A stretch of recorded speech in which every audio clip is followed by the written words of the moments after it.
Riding my bike from Norway to South Africa, and today I'm crossing my first official land border of the journey as I leave Morocco and head to Mauritania. So come along for the ride today. It is going to be quite an exciting one and a long day ahead of us. We had about 50 miles or 80 kilometers to go to get to the border town from where we camped last night, and as we pulled into town there was already a really big line of trucks. We had to stop somewhere and get our e-visa for Mauritania printed out, and one of the perks of being on a bike is that you can kind of just bike right past all of the trucks and get right to the front of the line.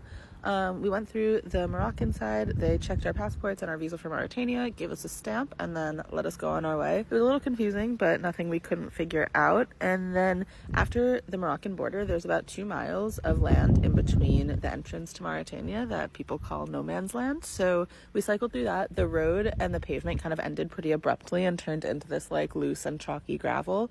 We approached the Mauritanian side, and then we had a really roundabout way of entering the country. We showed our passport to like 6 different people, all in different rooms, and they all had to like check one part of it before giving it to the next person. We paid for our e-visa in euros at the border, and did some biometric scans, and then we're let in. We saw the train tracks of the famous ironoretrain, which was pretty cool, and actually as we continued cycling, the train passed us, which felt like a very fitting entrance into Mauritania.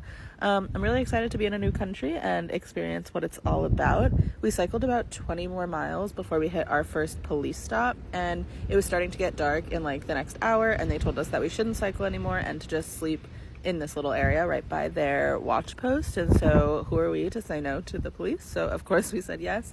They showed us a little room that we could sleep in, which was actually super nice. It was pretty windy, so it was good to have some cover from that. And we got our sleeping bags out and got set up in this little room. And that's all for day 1 in Mauritania. See you tomorrow.